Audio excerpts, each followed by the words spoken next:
so long. We've been waiting for this time to begin. We ain't getting any older. I kinda feel a little younger. Hey everybody, welcome back to the channel. Today we're going to talk about getting ready for the season. So whether you have a new RV or you're just getting ready for your next season, just wanted to have a quick discussion about some of the things that I use on the outside of the camper and some of the things you may be tempted to buy, but do you really need to buy it? So stay tuned, let's talk through it and stay through the end because we're going to talk about the controversial topic of batteries. So when we think about the outside, one of the biggest things you're going to need, unless you are boondocking, is the simple water hose. And when you look at water hoses, especially when you start to get into RV or marine grade hoses, which I obviously recommend that, you can have, what I would call the inexpensive or budget friendly hose. And if you're only going out on the weekends, a $13 Camco, Taste Pure hose is going to do plenty for you.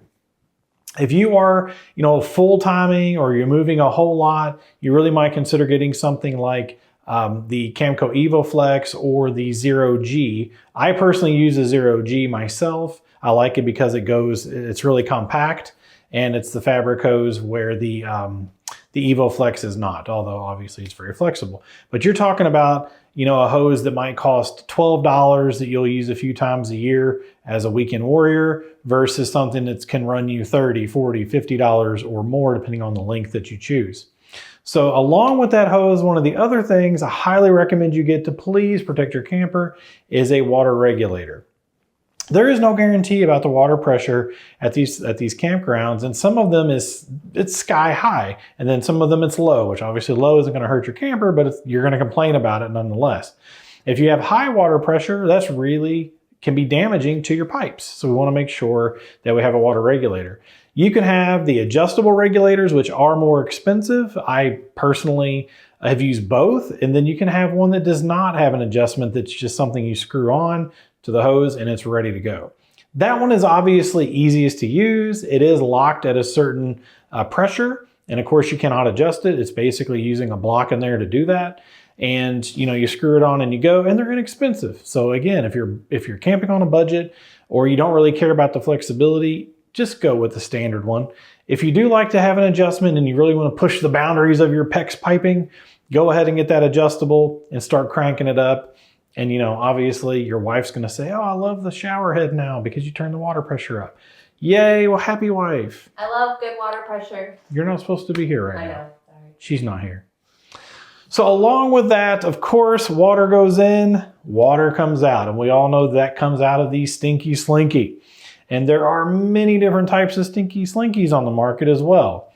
So if you're not moving a lot, I do not recommend going out and getting, the $100 Rhino Flexes, the Rhino Extremes. Don't get me wrong, use them, love them. They're heavy duty. Yeah, you can drag them across a parking lot. You can run over them with your car. Things that may happen, probably not, but may happen. But at the end of the day, if you're not moving much or you're just going to go out a few times throughout the season as a weekend warrior, save your money. Go with, the Rhino Flex versus like a Rhino Extreme. I kept saying Rhino Flex because I was thinking about the elbows. So coming out of your camper, if you hook the hose straight up to the camper, you can't see when it turns clear, if you know what I mean. When you got to let that waste out, you'd like to know that you got clean water coming out as you're doing your black tank flush. That clear elbow will allow you to do that. So highly recommend it at the camper end. I don't think they're as important at the other end. Some people have clear on both ends. It's up to you, but definitely at the camper, we want to see that.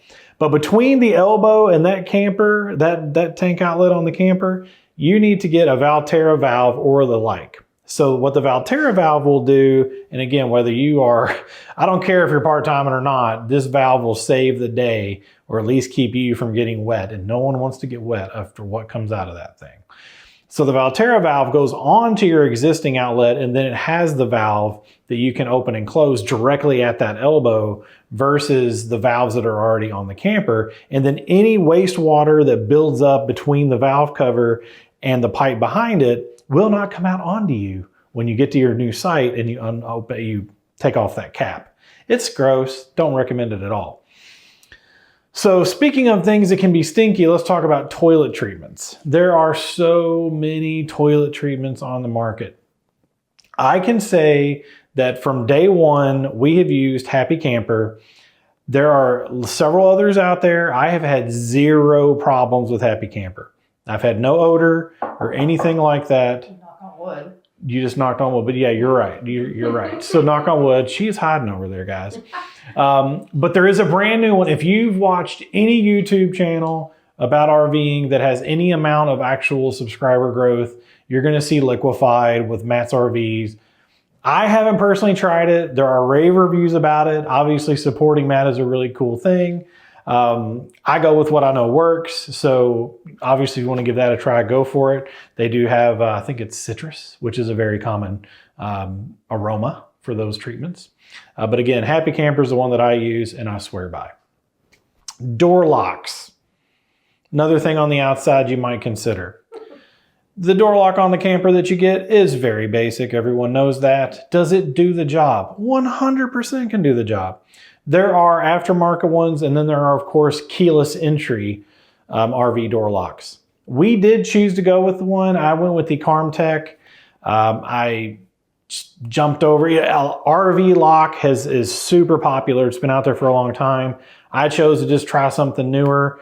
And I'll be honest with you, if I had to do it over again, I would not have bought it. I would not buy another one. I guess would be a better way to say that. Wouldn't buy it. You can adjust them to try to make that deadbolt catch every time. But the thing that I did not like is you do not have the positive, feeling that the deadbolt is in the door. So for example, at least on the Carmtech, again, I have not owned the RV lock. That is the other popular brand. Again, there are many, but you could put the code in and it would beep as if it locked, but it did not. That deadbolt would come out, it would get a little bit of friction on it and it would stop, it would beep like it's locked and you could walk right up and open that door. So if I'm having to put the key in every time to confirm that the deadbolt's in, I may as well just use the key. So for me, I honestly don't see as much value in the keyless entry. And maybe the RV lock is better. I did make, there's ways to adjust the keyless door locks. I did all that, still didn't have any confidence in it. So personally, I wouldn't go for it. It's a couple $100. You want to go for it, give it a shot. Maybe you'll have better luck than I did. Plus you need to change the batteries. You do need to change the batteries too. And of course, depending on how much you use it, if you use the remotes for the keyless door lock, the actual key fobs, that's taking more battery life because now it's actually listening for the key fob as well versus just sitting there idle waiting on a keypad to wake it up. So again, up to you to give that a shot or not. And then finally, batteries. So let's wrap it up with batteries. The one thing about batteries for me is when you buy your camper, it doesn't matter if you've got a $100,000 camper or if you've got a $10,000 camper. They usually come with a crappy lead acid battery and you're going to get one. And, even in the one we have now, a 43-foot residential fridge, inverter, the whole nine, they wanted to send the little 12-volt lead acid battery. And I was like, guys, this is not going to work unless you're plugged in all the time. If you are plugged in all the time, that battery is probably going to give you zero problems. Now, of course, you'll need to condition it in the off season, but again, it'll probably give you zero problems. If you're moving a lot, or the next level up from that would be like an AGM style battery. That's actually what I run in our rig, actually. So I don't have any problems with it. We run 2 of them and I've had zero issues. I've ran, and I haven't done the math or anything like that, but I have ran the residential fridge for at least 5 or 6 hours and I'm still not empty as far as the battery capacity goes. So the other option you could go with is lithium. Lithium is all the rage. And of course, a lot of folks are probably sponsored and getting these either at little to no cost, which is awesome for them. But if you're balling on your own budget and you need to buy them, I honestly would not go with lithium. It's just my personal opinion. I'm sure I'll get some comments about that, but it's a lot of money. So unless you're doing boondocking on your own and you're not going to be plugging up, and you need that solar package, I personally don't see the value in lithium right now. Yes, they have more discharge cycles. On the flip side, they don't perform as well in cold weather, so then you need a way to heat them. Some of them are self-heating now. Again, technology has evolved. But I just personally, for me, I can't see justifying the high cost of lithium in order to get out and go camping. Again, we don't boondock. So if you are boondocking, I totally see the value in it. Yeah. But Yeah, don't say yet. I ain't telling. No, we're pretty spoiled. So covered a lot of things on the outside of the camper today. Really, when you think about it, just think, how much am I moving and what is my budget at the end of the day? And go from there, because really you're there to have fun with your family and make new memories. It's not about hooking up the stinky slinky unless something goes wrong, in which case it's kind of funny for everybody but you. So hope you enjoyed the video. Look forward to making some more. And I think Jessica's going to be making one soon on things she's going to be doing on the inside of the camper. So if you found this video valuable, give us a like and subscribe. Helps the channel. Please click that like button. Please click the like button. Just kidding. I'm not desperate. I am very desperate. Click the like button. And we'll be looking to you in the next video. Thanks a lot.